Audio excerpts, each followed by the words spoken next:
अस्सलाम वालेकुम students. Today geography का हम जो लेक्चर पढ़ेंगे वो पिछले लेक्चर की कंटिन्यूटी है और वो टॉपिक था ज्योग्राफ़ी में जो टूल्स यूज़ होते हैं उनको स्टडी करेंगे हम, टूल्स ऑफ ज्योग्राफ़ी। तो what are the different types of tools of geography users के ज्योग्राफ़ी के अंदर यूज़ होने वाले ज़्यादातर टूल्स जो हैं जिनको आपने थोड़ा डिटेल से डिस्क्राइब करना है उनको हम देखते हैं आज। द कॉमनली यूज्ड जो टूल्स हैं these are maps, globes, atlases, aerial photographs, satellite photographs, information graphics, and a computer program called GIS। ठीक है, तो सबसे पहले मैप्स को देखते हैं। मैप क्या होते हैं? Map is a flat representation of a part of the earth. ठीक है, कि ये अर्थ की एक फ्लैट रिप्रेजेंटेशन है, जिस तरह आपके सामने ये बनी हुई है कि हमने खोल कर इसको पेज के ऊपर ड्रॉ किया हुआ है। तो अब ये जो मतलब कि जिस तरह इसकी सिर्फ लंबाई और चौड़ाई आपको नज़र आ रही है, इसमें मोटाई या ऊंचाई आपको नज़र नहीं आ रही, तो दीज आर कॉल्ड मैप्स। ठीक है, अब ये मैप्स भी डिफरेंट काइंड्स के होते हैं और बहुत सारी इंफॉर्मेशन देते हैं। फिर इनके अंदर मुख्तलिफ इनके शो करने के तरीके हैं मैप को, उनको प्रोजेक्शंस कहा जाता है। तो इनके मुतालिक थोड़ा सा मैं आपको डिटेल से बताना चाहूँगी। ठीक है, तो मैप्स एंड ग्लोब्स के मुतालिक हम जो डिटेल से पढ़ेंगे कि वो कार्टोग्राफर्स या मैप मेकर्स जो हैं वो इनसे ज़्यादा डिटेल या एक्यूरेट पिक्चर वर्ल्ड की कैसे बनाते हैं। ठीक है, तो इसके अंदर आपको सबसे पहले ये डिफरेंस समझना है कि मैप और ग्लोब के अंदर क्या डिफरेंस होता है। ठीक है, तो यहाँ पर आपको ये बताऊँ कि मैप जो है वो एक 2 डायमेंशनल डायग्राम है, पिक्चर है, जबकि ग्लोब जो होती है वो ज़्यादा एक्यूरेट पिक्चर होती है अर्थ की।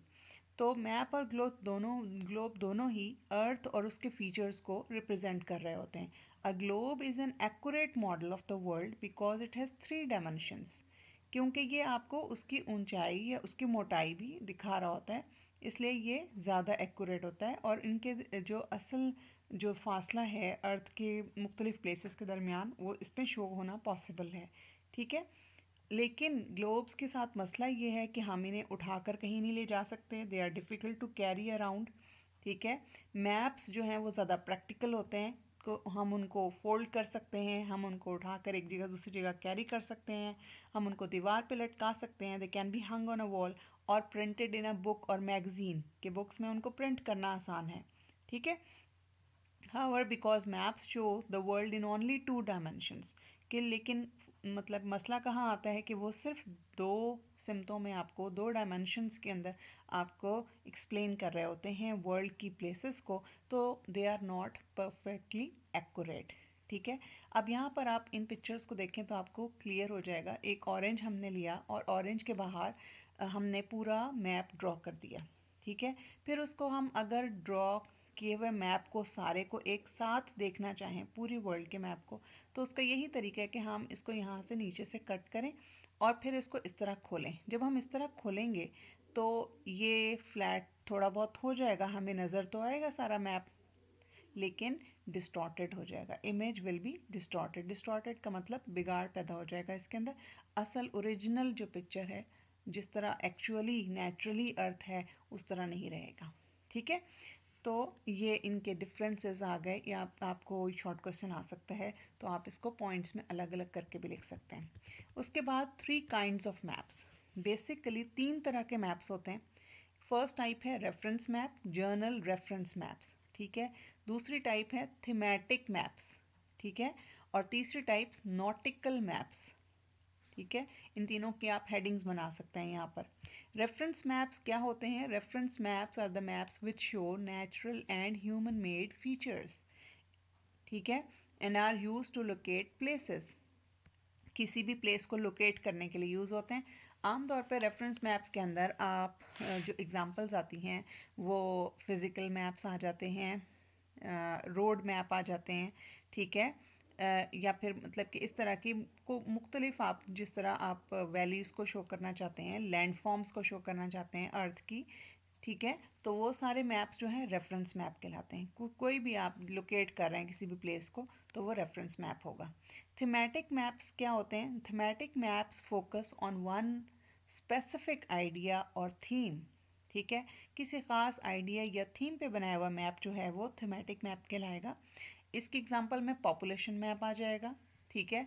पॉपुलेशन मैप के अलावा आप इसमें रिलीफ मैप, जिसमें हम इलाके के अंदर पहाड़ों की ऊंचाई और इस तरह की बातें मतलब कि शो की जाती हैं, ऊंचाई को, ऑल्टीट्यूड को शो किया जाता है, ठीक है।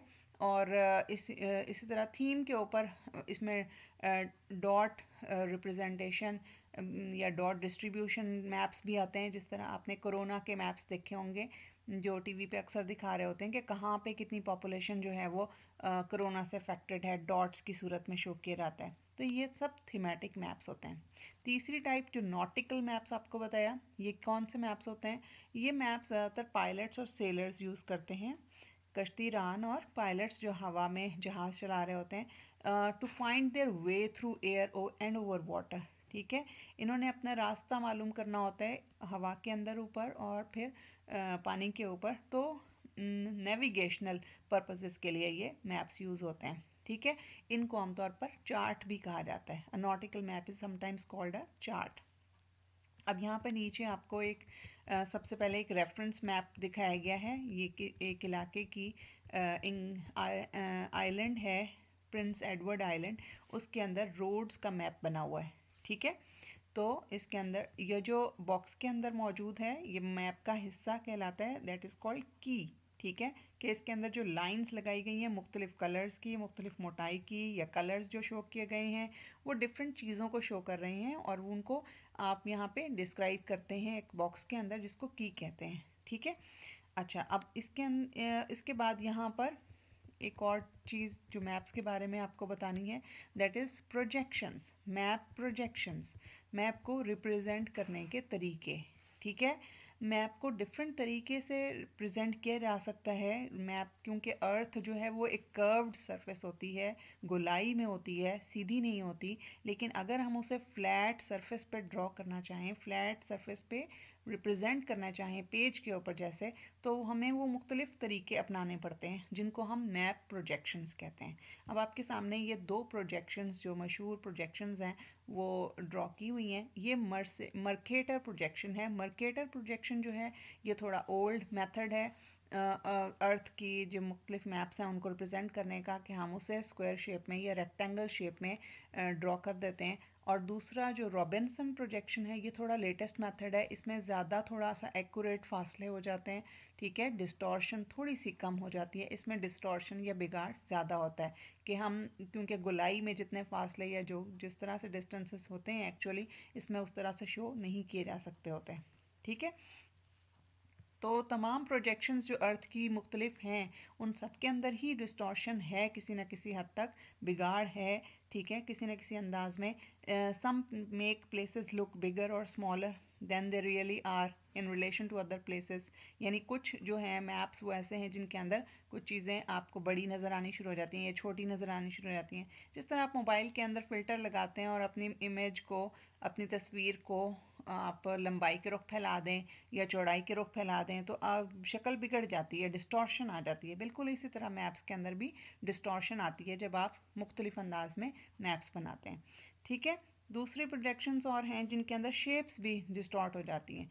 तो तकरीबन 400 ईयर्स से सबसे ज़्यादा जो प्रोजेक्शन यूज़ हो रही है वो है मर्केटर प्रोजेक्शन, ठीक है। ये वर्ल्ड मैप्स के अंदर नज़र आती है, लेकिन अब कॉमनली हम रॉबिन्सन प्रोजेक्शन को ज़्यादा कॉमनली यूज़ होता देख रहे हैं, क्योंकि ये ज़्यादा एक्यूरेट पिक्चर्स बनाता है। ये मर्केटर एक साइंटिस्ट का नाम है जिसने ये सबसे पहले ये एक मैप ड्रॉ किया था, प्रोजेक्शन दी थी ये वाली, ठीक है। तो इसीलिए इसके नाम पर मर्केटर प्रोजेक्शन कहा जाता है। ये 1595 में इसने बनाया था, ठीक है। और ये उस वक्त का एक मशहूर मैप मेकर था। अच्छा, अब उसके बाद एक बात और इसके अंदर आपको बतानी है कि हम, जिस तरह मैंने अभी आपको बताया कि पॉपुलेशन मैप एक थीमेटिक मैप है, तो उसको हम जिस तरह डॉट डिस्ट्रीब्यूशन मेथड से शो करना चाहें तो इस तरह से शो किया जाता है, ठीक है। कि डॉट्स के ज़रिए हम किसी भी अर्थ के अंदर मुख्तलिफ एरियाज़ की जो है पॉपुलेशन उसको शो करते हैं, ठीक है। यहाँ पे लाइफ एक्सपेक्टेंसी, ये भी एक थीमेटिक मैप है, इसको शो किया गया है मुख्तलिफ कलर्स के ज़रिए, मुख्तलिफ एवरेज एज को शो किया गया है कि मुख्तलिफ एरियाज़ ऑफ द वर्ल्ड में कितनी एवरेज एज मौजूद है। ठीक है।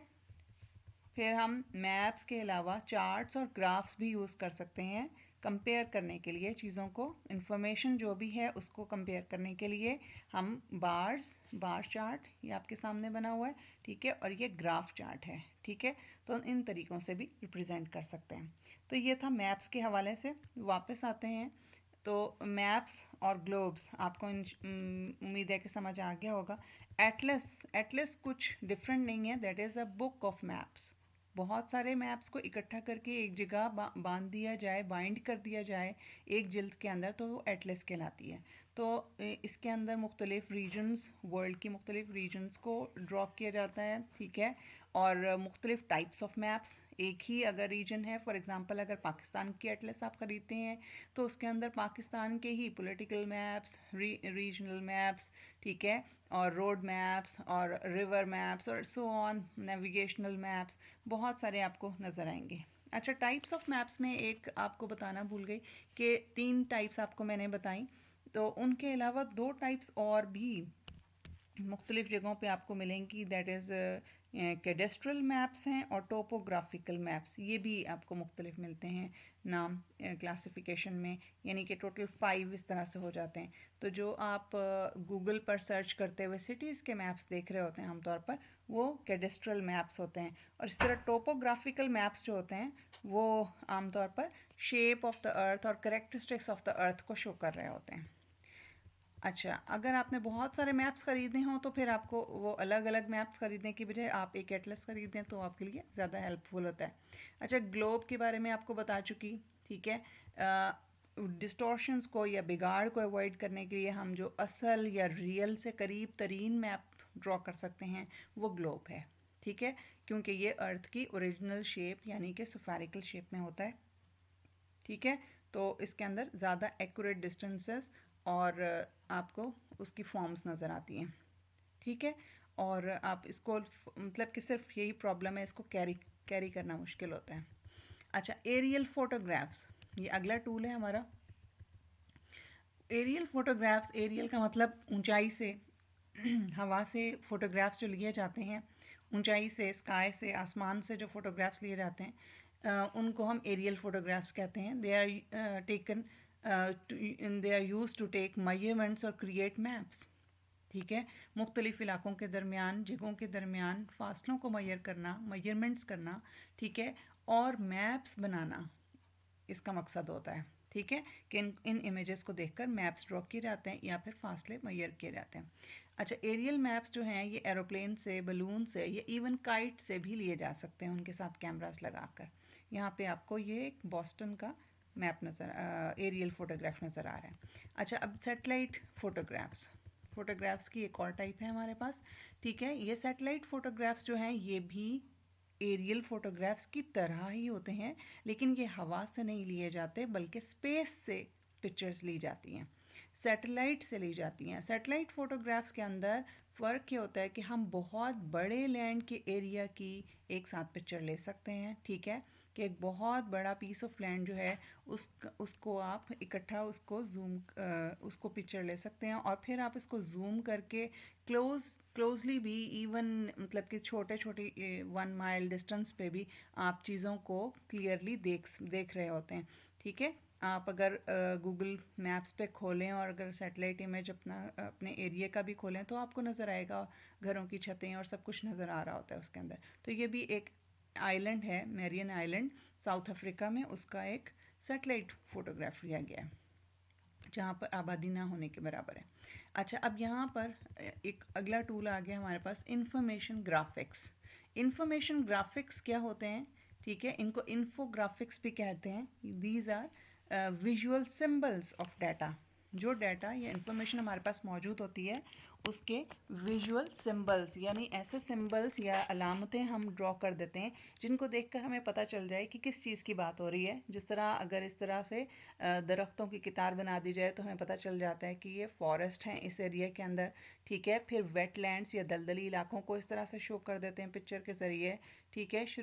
स्क्रब या फिर झाड़ियों, बुशी इलाके को इस तरह से शो कर दिया इन्होंने, ग्रासलैंड को इस तरह से शो कर दिया, बैरन या बंजर इलाके को इस तरह से शो कर दिया, फिर डेवलप्ड जो एक सिटी है या इंडस्ट्रियल जोन है उसको इस तरह से शो कर सकते हैं आप, एग्रीकल्चरल लैंड को, फिर ओपन वाटर को, मुख्तलिफ आपको उन्होंने सिंबल्स दिखाए हैं एग्जाम्पल के तौर पर।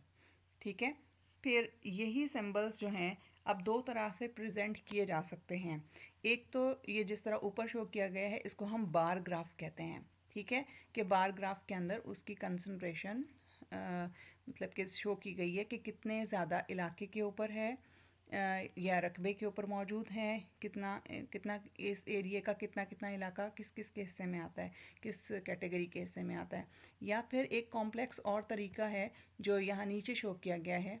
ठीक है, इमेज की सूरत में, इमेज की सूरत में भी यहाँ पे शो किया गया है कि जो ये हमारे पास फॉरेस्ट था या फिर जो लैंड थी हमारे पास, लैंड कवर, उसको आहिस्ता आहिस्ता से मतलब कि कम कर दिया गया है, फॉरेस्ट कम हो गए हैं ओवर द ईयर्स, और जो इंडस्ट्रियल जोन है वो बढ़ती जा रही है या फिर सेटलमेंट्स जो हैं वो इंक्रीज़ होती जा रही हैं। ठीक है, तो ये इस तरह से मैं इंफॉर्मेशन ग्राफिक्स के ज़रिए आप प्रेजेंट कर सकते हैं चेंज क्या आ रही है अर्थ के ऊपर।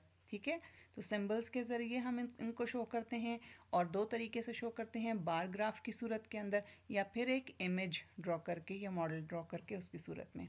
ठीक है, अच्छा, उसके बाद हमारे पास लास्ट टूल आ जाता है, that is GIS, geographic information system. Geographic information system GIS जो है ये एक सॉफ्टवेयर होता है या एक कंप्यूटर बेस्ड प्रोग्राम होता है। मकसद इसका क्या है? It is use to store, manage and analyse data. Data का मतलब इंफॉर्मेशन, जितनी इंफॉर्मेशन हमारे पास है उसको स्टोर करना, उसको मैनेज करना यानी तरतीब देना। ठीक है, और फिर एनालाइज करना यानी कि उससे आप डिड्यूस करना, कुछ रिज़ल्ट्स निकालना, या अपनी मर्ज़ी का जो उससे रिज़ल्ट कैलकुलेट करना है वो आप कैलकुलेशंस कर सकते हैं। ये जो GIS मैप होता है वो एक आम मैप से बहुत ज़्यादा इंफॉर्मेशन कैरी किए हुए होता है। ठीक है, क्योंकि बहुत ज़्यादा आपको फ़ायदा देता है, मुख्तलिफ़ तरीके से आप एक ही मैप को प्रेजेंट कर सकते होते हैं इसके अंदर। आम तौर पे ये मैप्स जो हैं ये डिसीजन मेकिंग के लिए हेल्पफुल होते हैं। ठीक है, फॉर एग्ज़ाम्पल आपने किसी इलाके में स्कूल्स बनाने जा रहे हैं। ठीक है, फिर आप ये भी चाहते हैं कि वो फैक्ट्रीज़ के करीब ना हो जहाँ पे एयर पोल्यूशन ना हो। ठीक है, फिर आप क्या कर सकते हैं, आप GIS मैप लेकर उस एरिया का, तो डेटाबेसेस के ज़रिए यानी इंफॉर्मेशंस कलेक्ट करके, ठीक है, शो कर सकते हैं इसके अंदर कि कहाँ पे किन एरियाज़ के अंदर स्कूल ज़्यादा मौजूद हैं, और फिर ये भी देख सकते हैं कि किन एरियाज़ के अंदर फैक्ट्रीज ज़्यादा अमाउंट में, ज़्यादा नंबर्स में मौजूद हैं। ठीक है, तो इस तरह ये सारी इंफॉर्मेशंस आप अलग अलग देख कर तो अपने अपने मतलब के उसके मुताबिक, रिक्वायरमेंट के मुताबिक उसमें से नतीजा अखज़ कर सकते हैं।